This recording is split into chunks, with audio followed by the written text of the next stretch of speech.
The UFC is back to Sao Paulo for a fight night card headlined by Jacare Souza and Jan Blachowicz. Jacare Souza's light heavyweight debut, and I have with me Demian Maia, going to help me break down the top fights on Saturday night's event. First of all, thank you very much, Damian, for joining me for this preview show on MMA fighting. Uh, first of all, were you surprised when you saw that Jacare decided to move up to 205? Yeah, Jacare, he was always really strong. I fought him in Jiu-Jitsu back then in 2005. And he always, one of his things is that his gas is his stamina is very high. And he was very explosive and strong, one of the most strongest guys in the division, or probably the most strongest guy in the division. So when he went up, I spoke to Gistak, his coach, who used to be my coach back in 2006 before UFC. And he said, man, Jacare is big now. I said, yeah, I guess so. I didn't see him yet, but I think he was really big. And his structure always was, his wrist, his foot was always really large. And so I think he just put some muscle on and he will be, very big. You used to fight at 185 and now you're fighting at 170. You don't cut a lot of weight, but what's the biggest difference when you're fighting and don't have to worry about having to cut weight? Now yesterday he only had like 3 pounds left to cut. It was such an easy weight cut for him. How good it is not to have to worry about that. It is good, but in my case, I don't think it was so good because people are much bigger than me, and I had a little bit of more fat. And when you need to drop, you need to really be focused on what you eat and to do everything right. And when you don't need to cut, you can relax a little bit more, and that's not so good for the fight. But as I talked to Gistaki this week, he said Jacare, he was not so small. He was not so down, He cut it well this week, but he was big. I thought he was going to be like on Monday, very close to the weight, or I mean on Tuesday or Wednesday, he went to my academy just to bring some kids, some boys to train there. And I asked his weight. I thought, okay, he's almost there. He wasn't. So he probably did a good weight cut, but he's probably put a lot of muscle and of course it's not so hard like 185 for him, but still I think he didn't keep the same body. He increased, he get more muscle and he cut. Jacare has a good stand-up game, but his jiu-jitsu is second to none. How and you had the opportunity to fight him twice in jiu-jitsu in no gi and with gi. What makes his jiu-jitsu so special, so different from the average fighter? I think there is many things. First, his mindset is the main thing. He's a guy. He was in the jiu-jitsu, the guy that when you're fighting him, he's never gonna stop. It's like he's scrambling and all the time, grinding you. So many people they lost to him because they kind of gave up because it was too much grind. He was too strong and never stopped. He doesn't worry about get tired, which is very scary, for a fighter because a lot of fighters they worry about getting tired. He never worry. He just go full power all the way.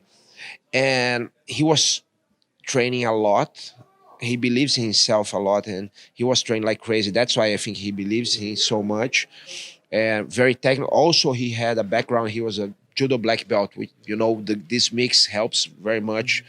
His game and was hard because I remember when I went to fight him, I said, man, which strategy am I gonna use? If I pull guard, he's passing guard so well. If I try to take him down, he's a judo black belt, amazing, with takedown. So what I gonna do? And what are your thoughts on this fight in his matchup against Blachowicz? I know you don't like to make predictions, but how do you envision this fight going? I'm curious to see how Jacare is gonna, because Blachowicz is a tough opponent for sure. And really big too.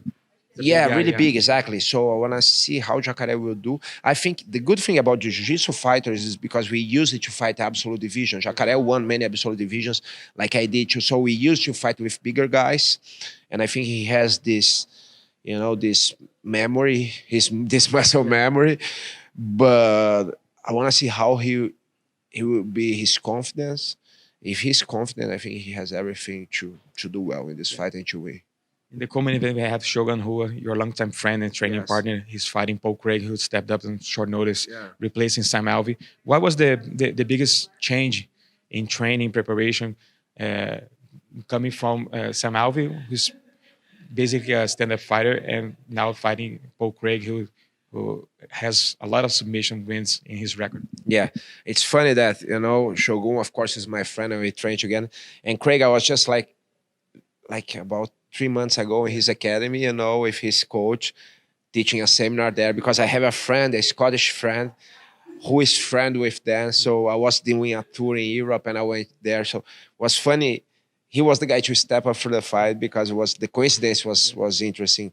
But what I think is basically the previous guy that was fighting Shogun. Sam Alvey. Yeah, Sam Alvey. Yeah, Sam is like more kind of striker, right? And he's a guy with heavy hands who back up and try to throw big punches. And Craig was more a jiu-jitsu, is more a jiu-jitsu guy. So Eduardo, needs to change a little bit the strategy for the fight and change a little bit the training. Was Shogun doing any?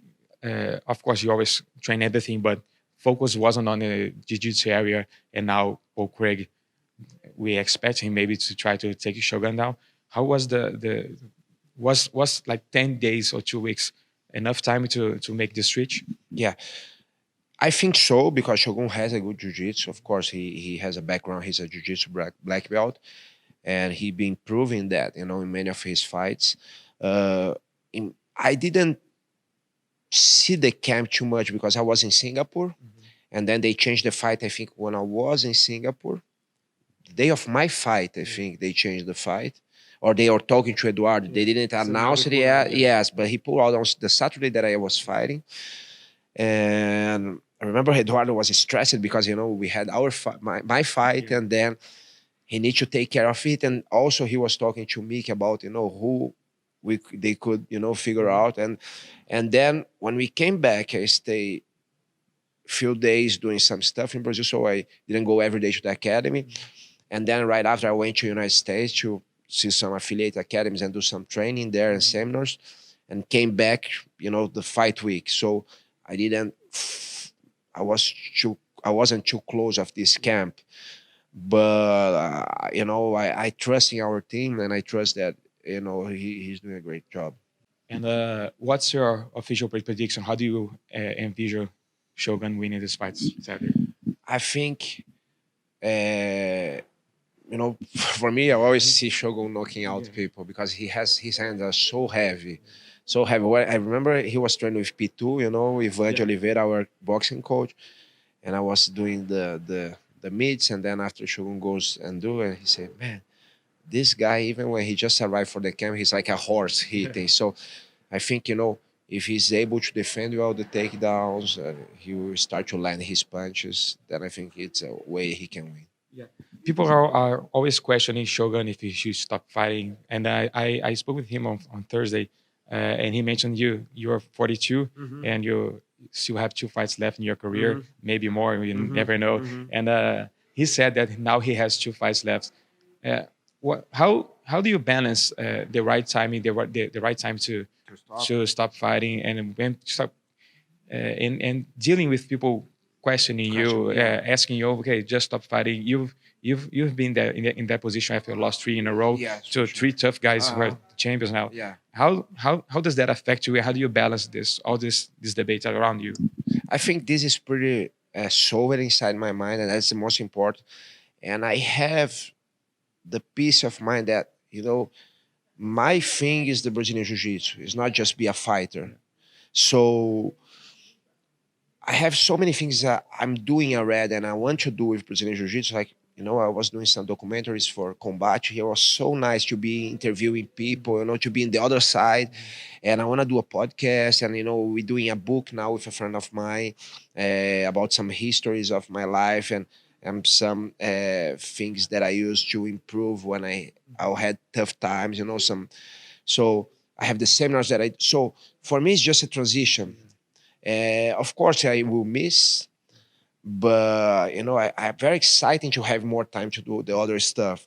So I think my transition will be more because I came to a time in my life that I want to do different things, and but not because I'm not able to fight anymore. Some people, they need to figure out if their body's giving up, they need to stop. I think there's many ways. In my case, it's like, even if my body's not giving up, and I hope doesn't give up the next two fights, I probably will stop because of course, if there is the title shot, in the talk, it's different, but because I know it's less money, at first, of course, can change, and it's less exposure, but it's something that I love, the other stuff, like the documentaries and the affiliation program that I have, all these things.